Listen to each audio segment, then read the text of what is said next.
Ladies and gentlemen, please notice that exits are conveniently located at the front and rear of this auditorium. When leaving the theater, we suggest that the exit at the front of the auditorium will allow you easier access to the parking areas. Thank you. Hi, I'm Mike Field. I'm Mike Butler. And welcome to Forgotten Cinema Now Showing. Each episode, we highlight a brand new release. We'll discuss what we love about the movie or perhaps don't love about it, but don't take our word for it. Go see the movie for yourself. What's up, Mike? Nothing much. We're doing things a little different this time. It's not a theatrical film or something that's available regular streamer. This is a VOD release, or you can get the special edition DVD on their website. We are taking a look at ZombieCON Volume 1, zombie comedy horror independent film. And we had the good fortune of interviewing the husband and wife team that helped write and create the film, Erin, Áine, and Valle. So check that out. That episode should be already out by the time we're doing this now showing.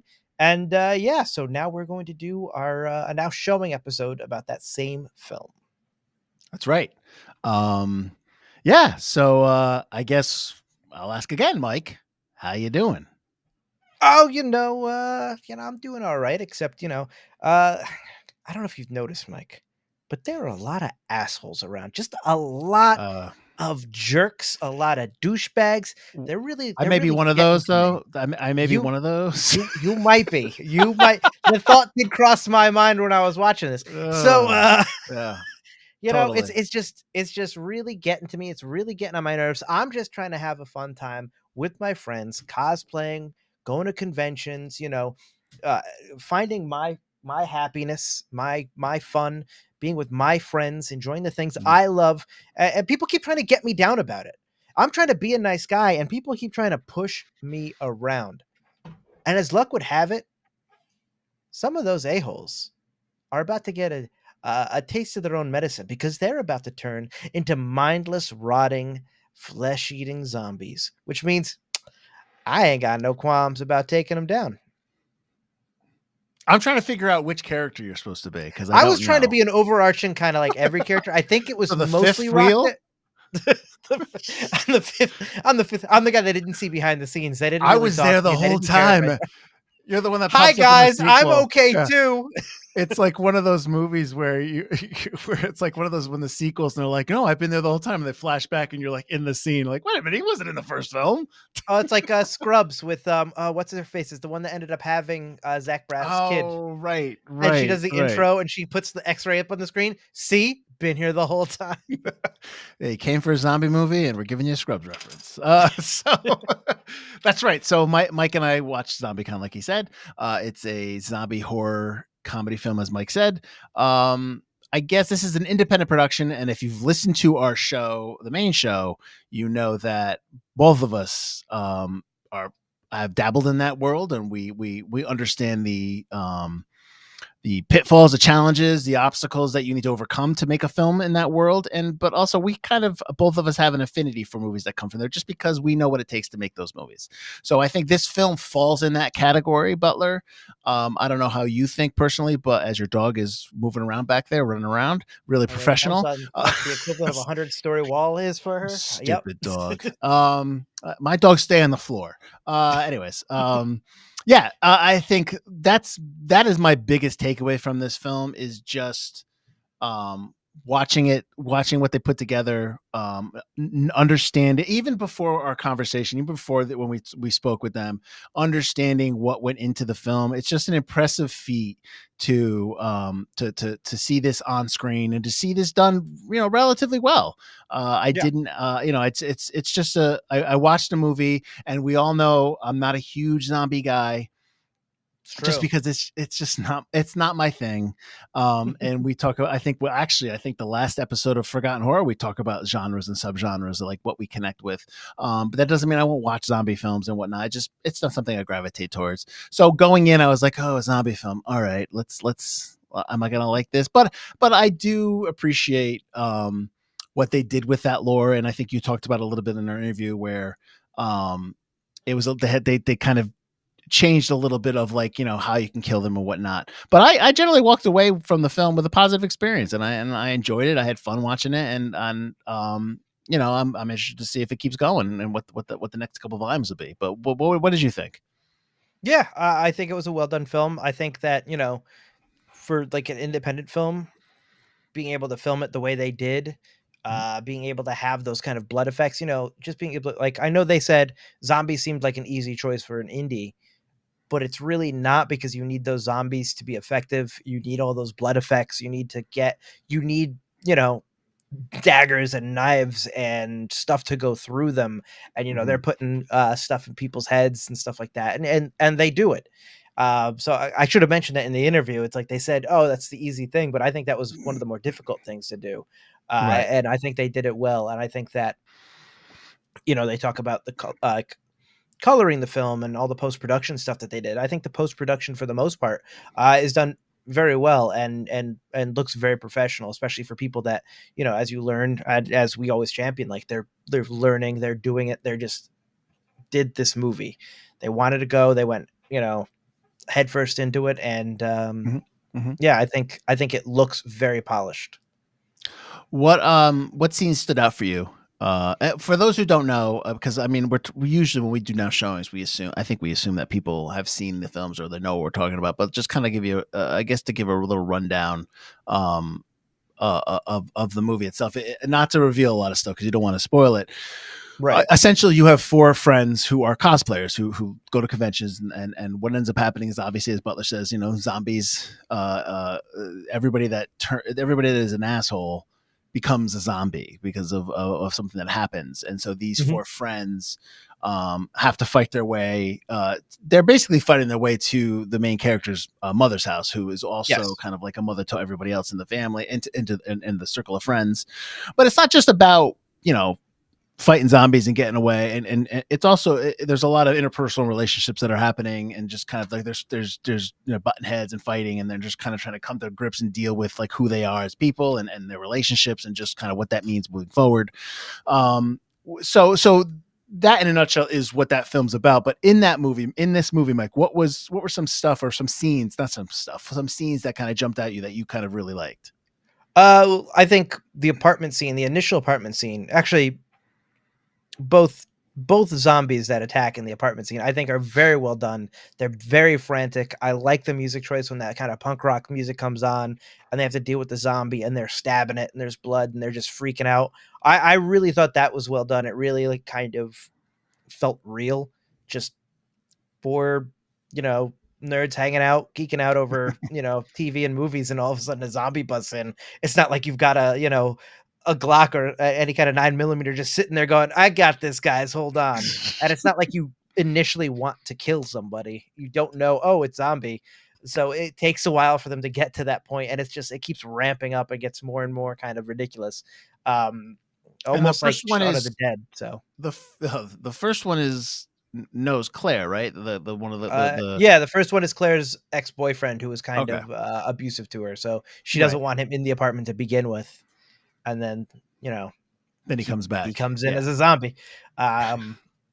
So I thought those scenes were really well done. A lot of blood, a lot of carnage, a lot of just mayhem. And I think in terms of like a more personal stuff, I kind of like the Javier flashbacks when we learn kind of like who Javier was, like that he came from. You kind of learned it before, like he came from Mexico, but then you learn how he became friends with Rocket, and it was kind of interesting. And you get it very fast. But I thought it was really well done, how much you can connect with it and how much they did with that in a small amount of time. And I think, as they said in our interview, that I think audiences connected with that as well, which I connected with as well when I watched the film. Yeah, I thought the ending was good. I don't want to reveal too much, but the stuff with Manny at the end, just kind of the fight a little bit, especially with the main character, I thought that was pretty cool. The lighting in that was interesting. I enjoyed the dynamic of the four friends. I thought that was done well. I thought that they set the relationships. They did a good job of setting up the relationships, and their friendship, and so that when they are at odds and when they are fighting, it's not just oh, we're fighting for fighting's sake. Like it's obviously born from the story. A lot of times you'll see, Right. like I think that was my biggest issue with Blair Witch back in the day, was like they would just, because they was improv, or Gravesend. That was another one. That is a deep cut. That's a deep. I know you have no. That's a deep reference cut. But I remember watching Gravesend, because the big thing with Gravesend is in the 90s. Big thing with Gravesend was like, oh, Spielberg saw this film and he gave the kid a 3-picture deal. I don't even know if that's true, but that film, it was all like improv ad libbed, and like every 3 minutes they get into a fight because they didn't know really how to go from what to do. They didn't have any kind of dialogue. They were just making stuff up, and they would just end up fighting. I don't know why I went down that avenue, but in this film, they do a good job of setting up the characters and the relationships so that when they are at odds, it is more organic to the storytelling, which is, as a writer, that's what you want. I mean, that's what you're gonna lean towards. So I thought that was done well. I thought I enjoyed that. Yeah, I enjoyed that when they do argue as well. Like they're friends. There's never that moment where the friends group breaks up, which is such a cliche, and especially like, you get the zombie movies where we're going this way, we're going that way, and then maybe they'll meet up at the end or have to. Like, it was never like, no matter like how, kind of mean Rocket gets as he kind of deteriorates as the film goes. The friends never leave him behind, and he never goes, you know what, guys, I'm out. Like, he never gets to that point where it's like they're no longer his friends, because that's not how relationships would really work in real life that quickly. So I'm glad it didn't go through that movie cliche route of, you know what, guys, I'm going this way, and I'll meet you in the third act, the twist of the third act. Right. I call them Manny. That's the actor's name who played Rocket. I know I try to stick to the characters' names, but I clearly did not there before. I'm trying to think of the scene when they're in the convenience store and those four people come in.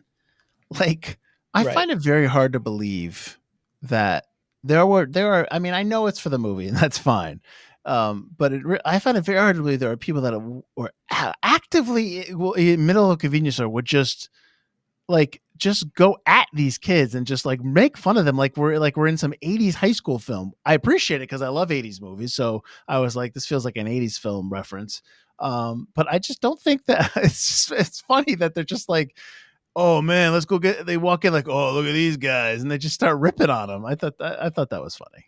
Yeah, I always think bullies are a little overblown in cinema in general, so they kind of fit the bill of cinema bullies. Bullies in real life are subtle. They're little jabs. You don't understand. You don't realize they're making fun of you.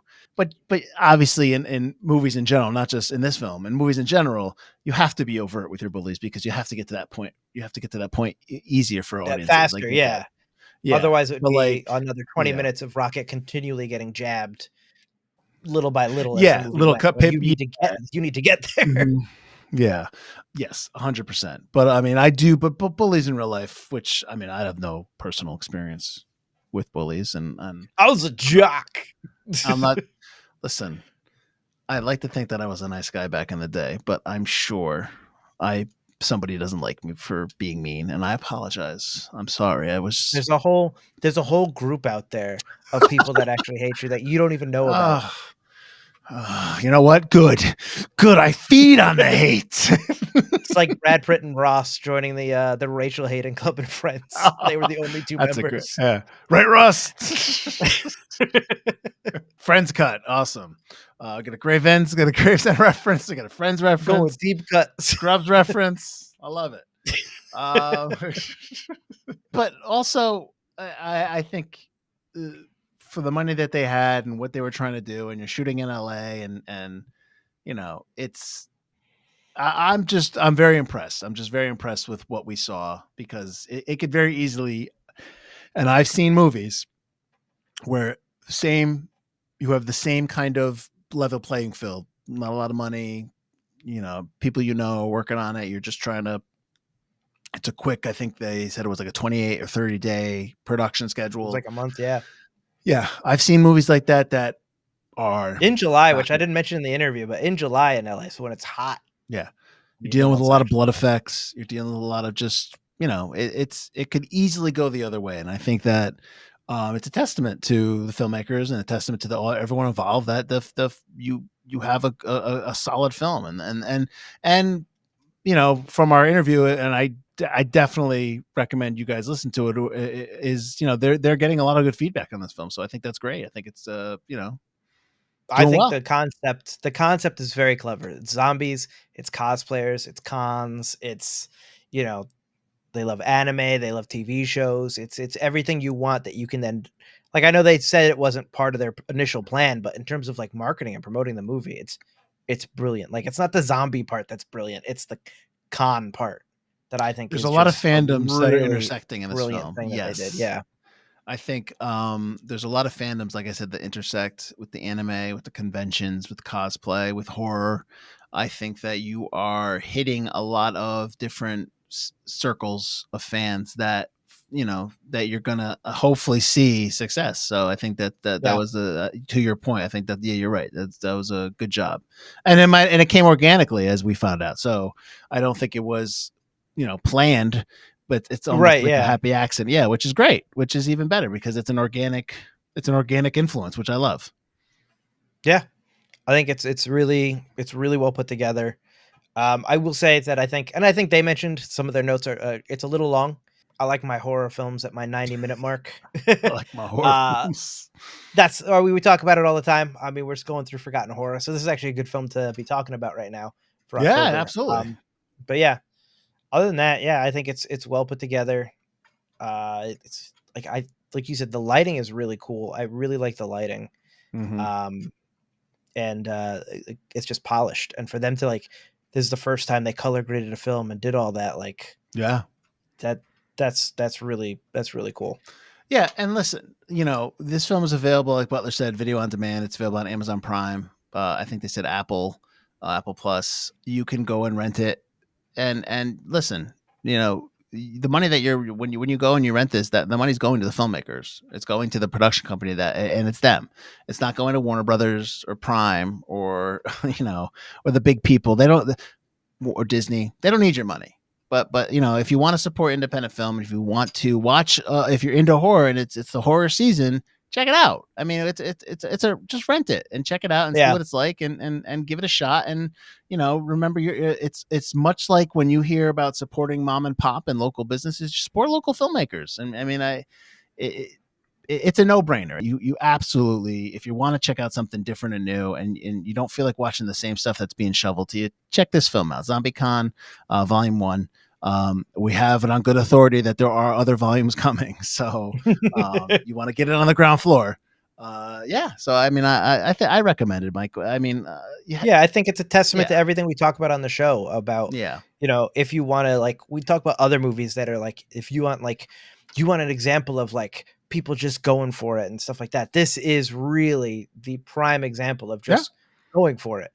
This is if you're interested in making a film, if you're still in college learning filmmaking, you're just kind of doing it on your own, kind of winging it, and you've been wanting to make a film and you've been listening to us talk about, just go for it. This is people going for it, and they did it, and that's awesome. Mm-hmm. And it kind of shows you, and you listen to our interview about some of the stuff they went through behind the scenes, what you can go through, but what you can accomplish if you stick to it. And like you always say, have like-minded people that want to see the project through, which I think is the most important thing. And it did sound like they had very supportive cast and crew that was really behind them the whole time.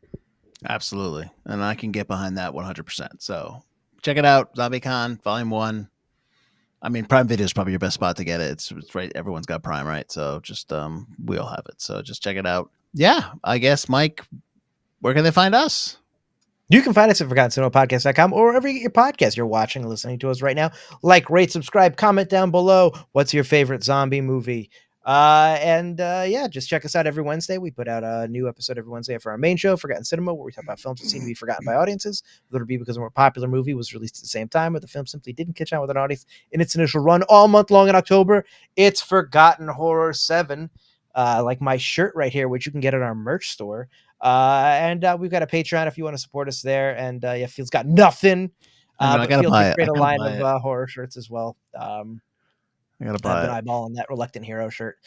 So yeah, check us out. Stick to Forgotten Cinema. We got a whole bunch of now showings. We got a whole slate of stuff from November, December for you guys, and we've just started recording season 23. Yes, we have. That's right. Whenever you watch this, I'm sure we're still in Forgotten Horror, so check those out, like Butler said. And yeah, that's it. Check out ZombieCon Volume 1, Prime. Right? Go to Prime. Just go Prime Video. Prime, And do it right now. Stop telling the people to go to Prime unless we're getting a little bit of that Prime money. You can go anywhere to get your movie unless Prime wants to pay us. Jeffrey. Awesome. Thank you for watching. Thank you for listening. I'm Mike Field. I'm Mike Butler. And this has been Forgotten Cinema, now showing. See ya.